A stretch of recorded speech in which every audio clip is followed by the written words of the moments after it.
keberangkatan kita untuk memahami,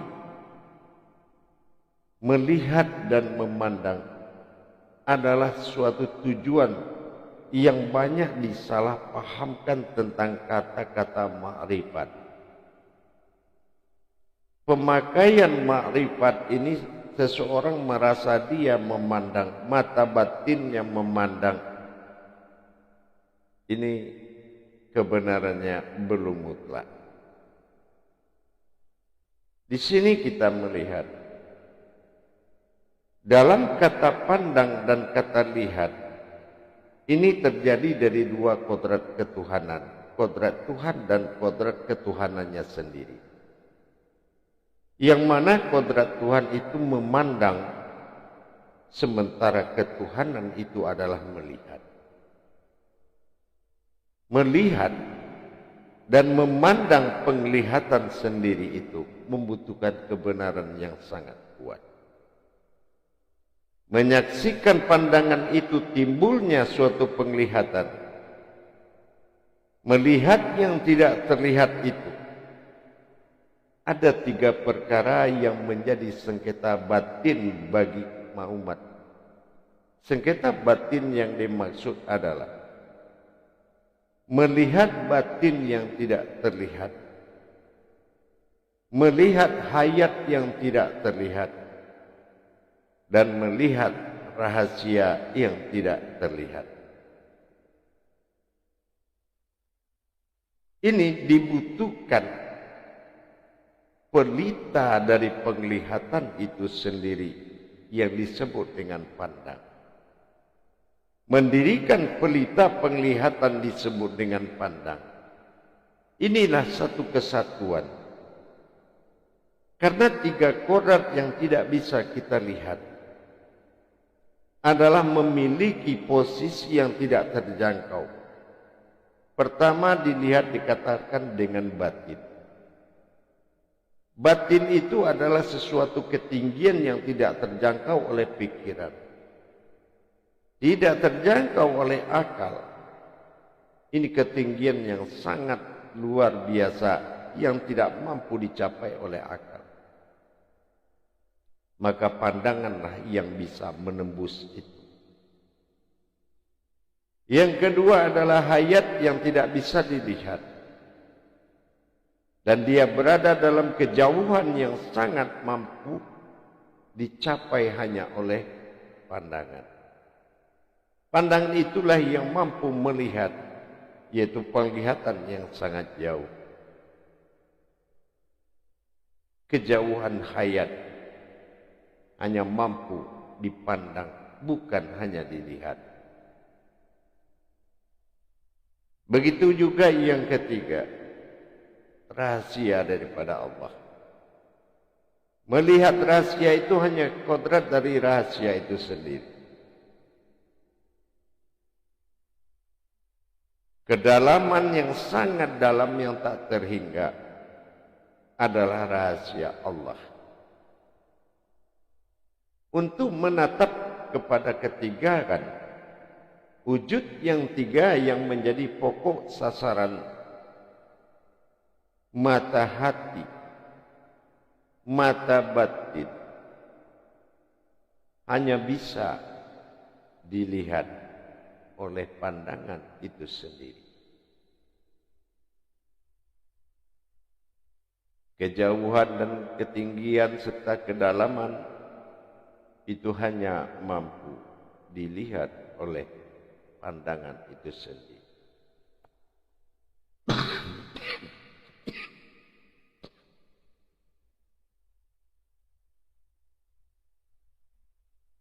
Bagaimana bisa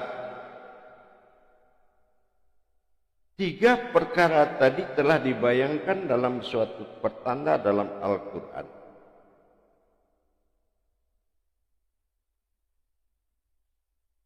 Sesuatu yang tidak pernah terlihat akan bisa terlihat dalam ketinggian batin, sehingga dengan segala cara umat mencapai tingkat batin, tapi dia tidak berpikir bagaimana dia bisa memandang batin itu sebagai penglihatan. Inilah yang dikatakan sesuatu yang sulit kita terima, yaitu melihat penglihatan itu sendiri.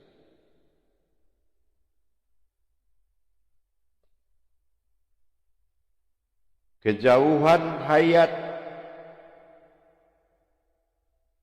melebihi dari kejauhan pandangan. Apapun yang kita lihat, hanya pandanganlah yang mampu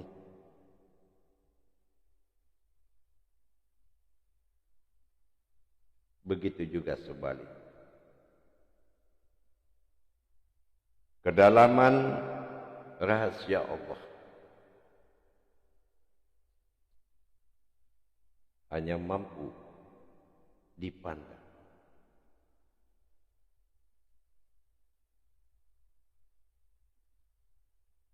Tidak mudah memang untuk bermakrifat,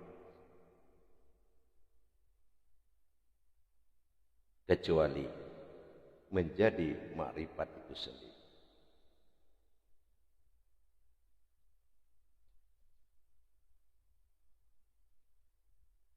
Tidak ada suatu kekuatan pun yang mampu melihat yang tidak terlihat, kecuali sudah berdiri pandangan pelita daripada penglihatan itu sendiri. Itulah pandangan.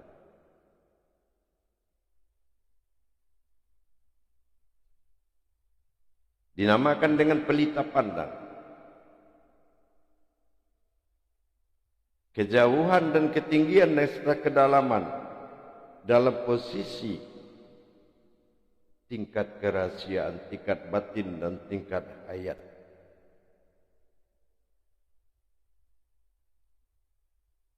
Kita melihat apabila tiga kodrat tadi sudah menyatu dalam kodrat alam fa, yaitu alam rahasia, dengan kemunculan berdirinya pelita yang mana kita melihat keberadaan pertanda dalam Al-Quran. Berbaris duanya alif disebut an, in dan ud, menandakan kedatangan, ketinggian dan kedalaman untuk mencapai sebuah pandangan.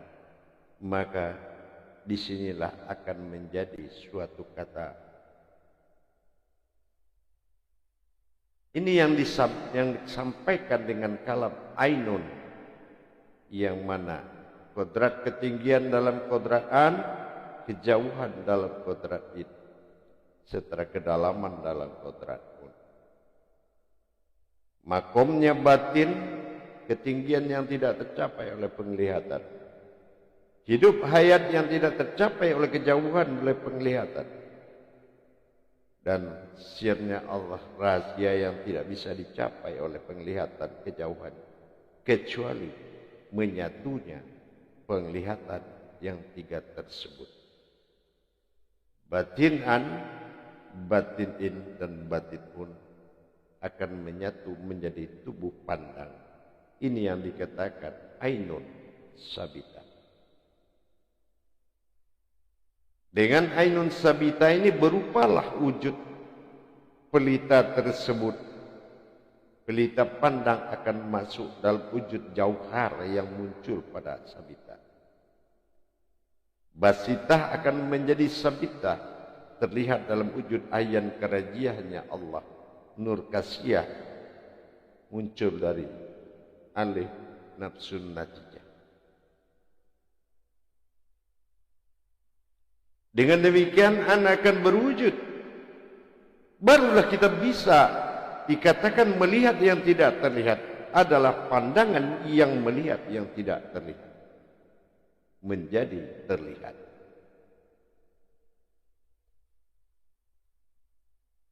Begitu juga kebersamaan persekutuan dalam masa sebuah kodrat.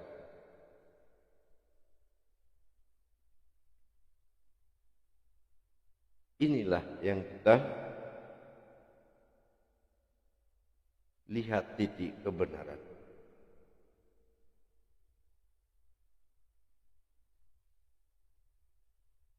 Seseorang yang melihat, tapi dia belum mendirikan pelita pandangnya, maka penglihatan dia itu akan batil dari kebenaran.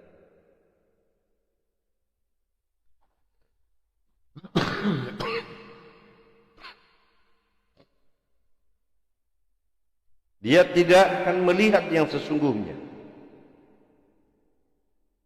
Dia tidak akan menjumpai yang sebenarnya. Apa yang kamu lihat bukanlah yang sebenarnya, melainkan apa yang kamu pandang. Masa jauhar masalah aku pada kudus. Di sini yang disebut masa aku dalam pandang. Ini yang dikatakan masa ain adalah masa aku. Aku dalam bahasa aku dalam pandangan ketunggalan. Yang akan tergema kepada 3 penglihatan.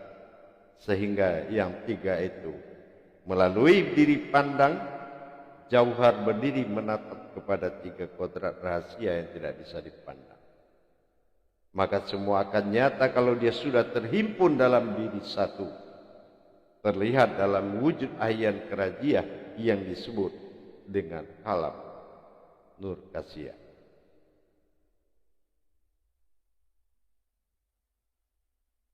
Kita sudah memahami. Au itu kalau kita tulis dia akan berupa ain. Ain itu adalah pandang. Diri pandang. Diri sabita. Ini yang disebut dengan ma'rifat. Kalau peristiwa ini belum terhimpun menjadi satu. Belum munculnya pelita dari penglihatan tersebut. Maka tidak ada istilah batin bisa dilihat. Tidak ada bisa istilah sir bisa dilihat. Tidak ada istilah bisa hayat bisa dilihat. Sebelum dia menyatu menjadi diri pandang.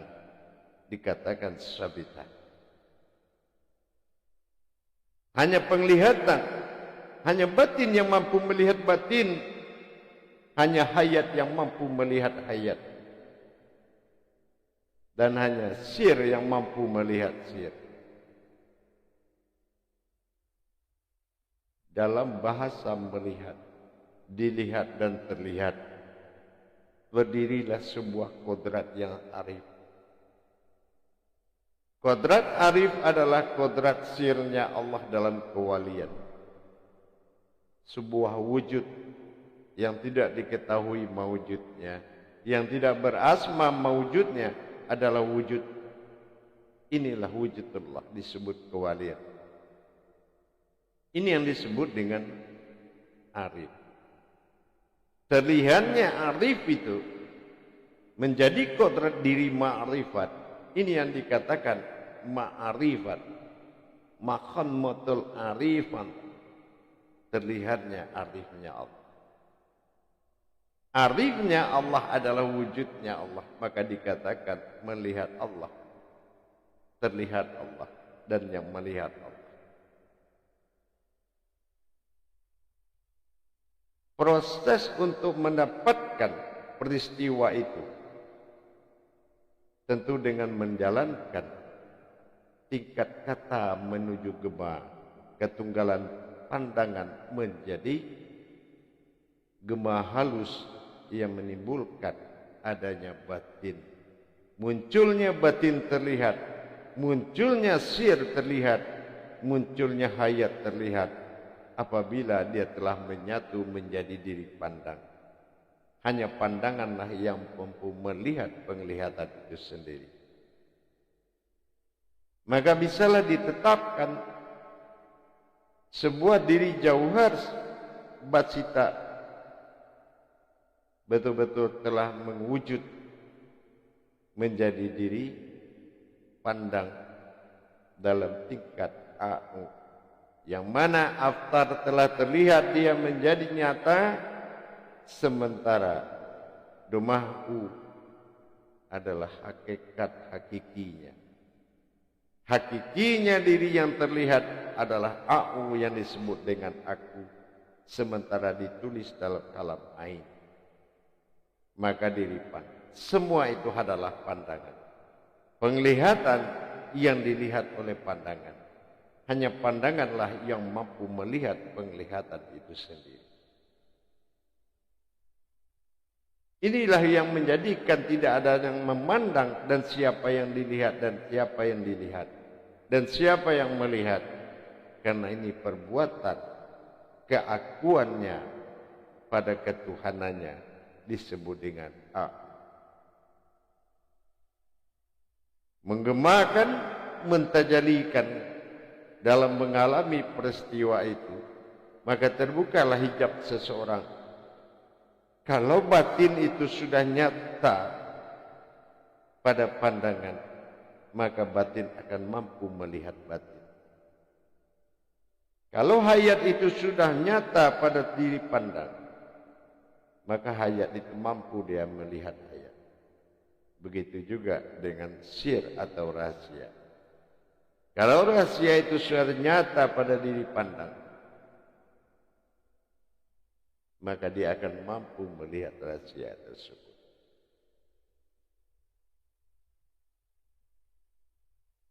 Tujuan dari utama dari seorang yang menjalankan ma'rifat itu adalah mencapai pandangan.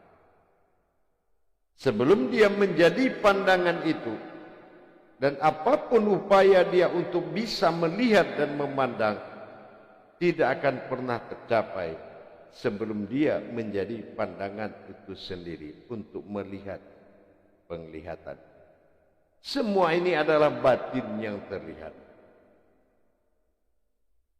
Tapi batin yang terlihat itu adalah sesuatu yang bisa dipandang oleh diri pandang. Ini yang dikatakan nyata aku pada ma'rifat. Terlihat aku memang pada syariat. Terasa aku memang pada hakikat. Bergerak aku memang pada tarekat. Tapi nyatalah aku pada ma'rifat. Ma'rifat itu bukan sebuah pergelutan pandangan, tetapi kodrat dari pandangan tersebut. Jangan kita coba-coba untuk bermakrifat, tapi berdirilah sebagai makrifat. Peristiwa inilah yang menjadikan kebenaran makrifat tersebut menjadi sebuah makrifat dengan mengalami peristiwa terlihat, peristiwa melihat dan memandang, didirikan dan dibangunkan pelita pandang pada diri.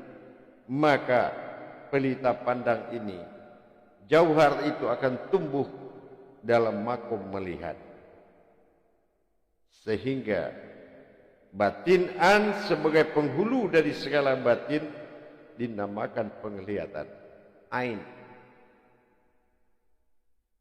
Begitu juga dengan hayat yang hidup.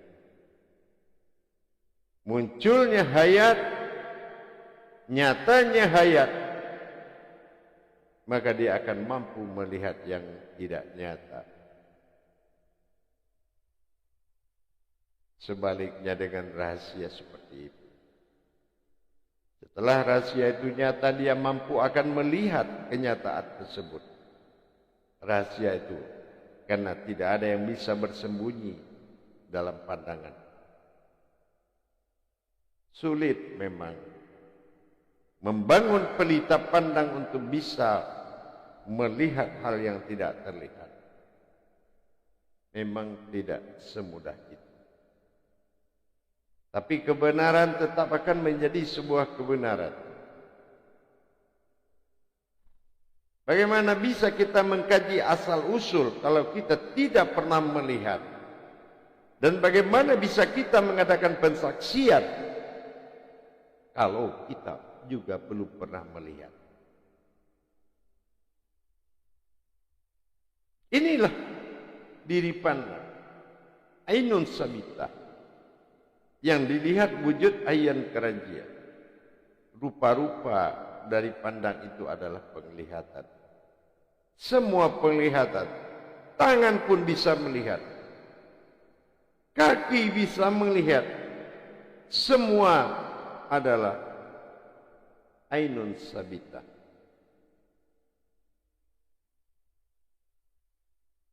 Bagaimana tangan memandang, kuku juga bisa memandang. Semua bisa. Apakah yang ingin kita lihat pada alam batin? Lihatlah batin yang telah nyata. Apa yang kita ingin lihat pada hayat? Lihatlah hayat yang nyata. Itu yang dikatakan ini. Begitu juga dengan pun. Bagaimana kita melihat rahasia tersebut? Tentu dengan nyatanya. Mana batin yang nyata tersebut? Semuanya sudah dimakamkan dalam kodrat sabita. Tapi memang harus melalui peristiwa mengalami proses kebangkitan pelita penglihatan dinamakan pandang.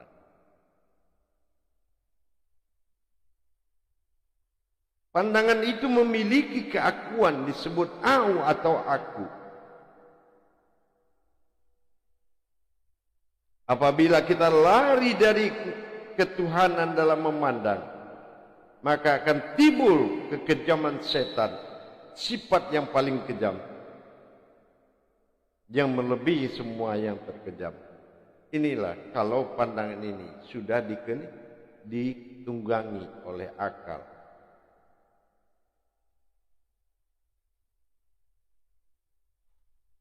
Semua melihatmu. Alam dengan segala batinnya akan melihatmu. Hayat dengan segala makhluknya akan melihatmu.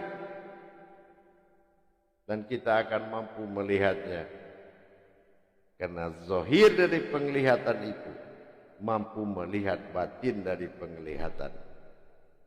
Karena sudah menjadi zahir anyun sabita, maka dia mampu melihat karajiah-karajiah yang terlihat. Dia mampu masuk ke dalam karajiah tersebut. Dan dia mampu berkomunikasi dengan karajiah yang terlihat dan terlihat. Nanti semuanya akan hilang. Kembali ke kudus dan berhenti di pada jauhar. Jauhar alam awal jadi. Kudus di situ kesucian pertama. Yang menjadi tolak pandang.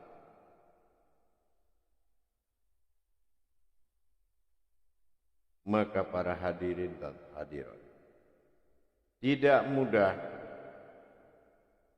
ma'rifatullah, mengenal Allah.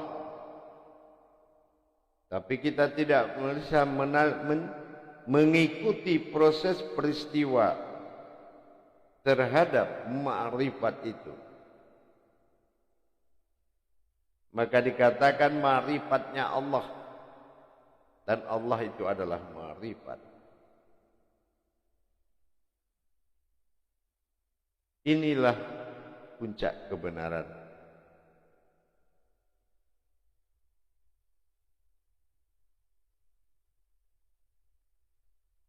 Para hadirin dan hadirat, jamaah kaum muslimin dan muslimat rahimakumullah. Dirikanlah pelita pandang itu agar menyatu menjadi suatu kodrat yang melihat, maka kita akan sampai kepada penempatan hak. Hanya batin yang mampu melihat batin sebelum batin itu zahir bagi diri. Pencapaian ketinggian yang tak tercapai oleh akal disebut dengan batin, dikalamkan dengan alam an. Sementara kejauhan hayat, orang yang jauh dari hayatnya Allah, tidak bisa dicapai dengan penglihatan kecuali telah berdiri pandang. Diri pandang tersebut maka hayat yang bisa melihat hayat. Begitu juga dengan kedalaman pun rahasia. Hanya rahasia yang mampu melihat rahasia itu. Maka kodrat diri sudah menaiki tahta kerajaan penglihatan, disebut dengan makom ma'rifat. Jadi makom ma'rifat itu bukan sebuah wujud pandangan, tetapi adalah diri pandang yang dikatakan dengan kodrat aku atau aku, tapi bukan hu, tapi aku. Disebut dengan aku itu adalah keakuanku. Keakuanku yang pertama adalah berdirinya kekosongan yang di belakang alif untuk menuju penglihatan sesuatu yang hidup. Wujud dari kudusnya jauhar yang menjadi hayat, karajiah yang menjadi ahyan sabita.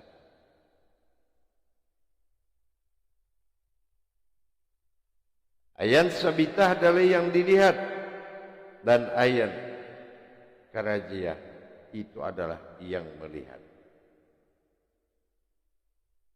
Dan semua itu dijadikan oleh pandangan, hanya pandangan yang mampu melihat penglihatan. Semua akan berbicara melalui